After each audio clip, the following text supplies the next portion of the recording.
Bonjour, bienvenue dans cette vidéo tutoriel Digibill où nous allons discuter des différents paramétrages de votre compte.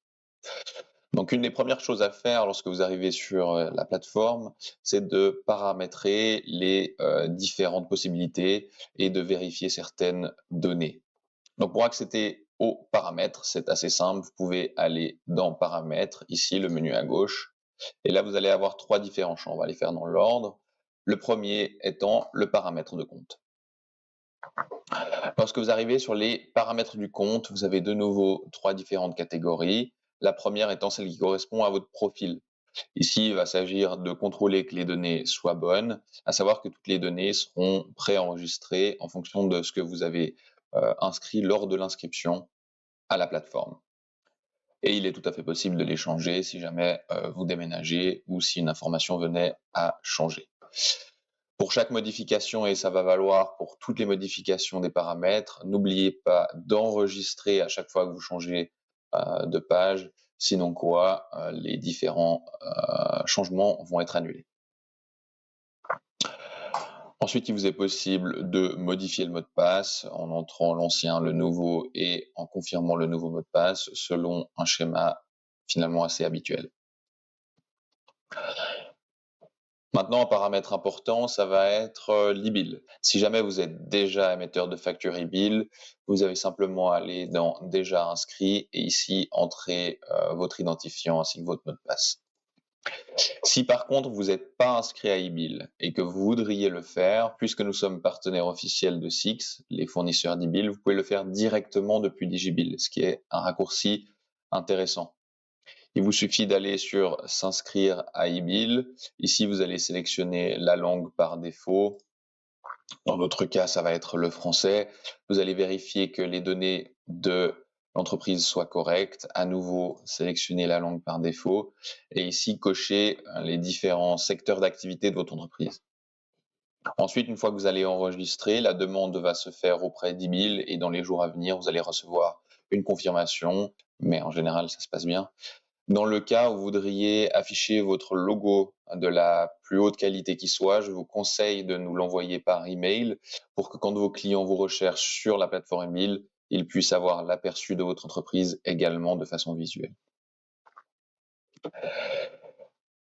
Maintenant, dans les paramétrages de facture, qui est la deuxième option de paramétrage, vous allez ici avoir modèle de facture, design de facture et paramètres de rappel.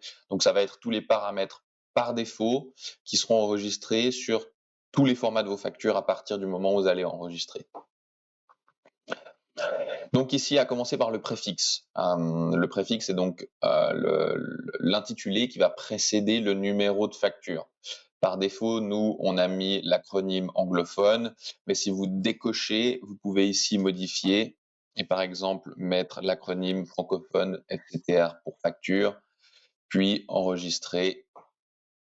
Et maintenant, c'est FCTR qui précédera le numéro de facture. La même chose pour les titres de facture. Ici, vous pouvez modifier le logo, vous pouvez le supprimer à tout moment et le changer si vous voulez, redimensionner la taille, ajouter du texte si vous voulez ajouter du texte avec des remerciements, des salutations et autres, différentes politiques ou avis de non-responsabilité si vous voulez en mettre également sur vos factures.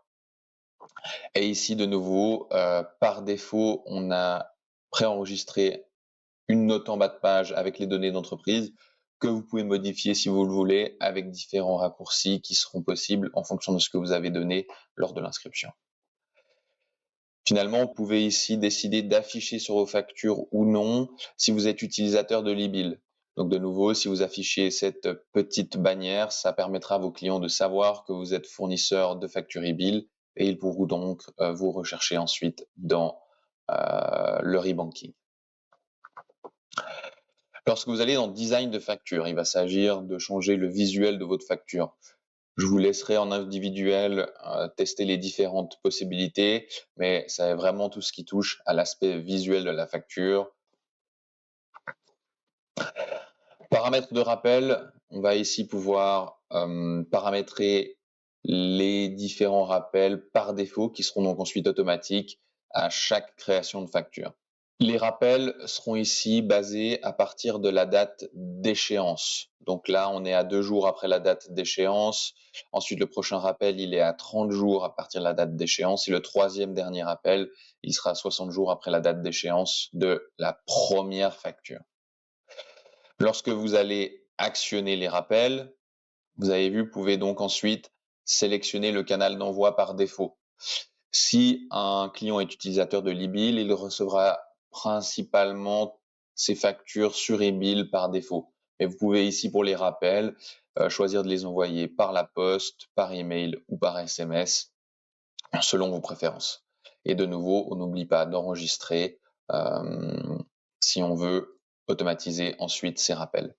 Si vous ne les cochez pas, à chaque envoi de facture, vous allez devoir passer ou vous allez pouvoir passer par le paramétrage des rappels de façon individuelle.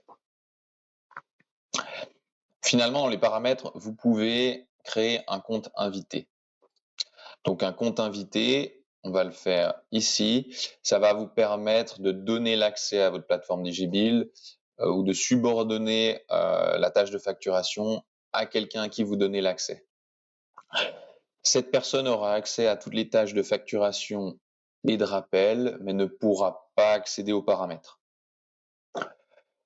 C'est finalement assez simple, il vous suffit d'entrer son nom et son prénom, de mettre son adresse email, de lui préparer un mot de passe et de confirmer le mot de passe, puis de mettre votre mot de passe en tant qu'utilisateur principal et d'enregistrer. Ensuite, il recevra un lien dans sa boîte mail qui lui permettra d'accéder donc à Digibill en tant qu'invité.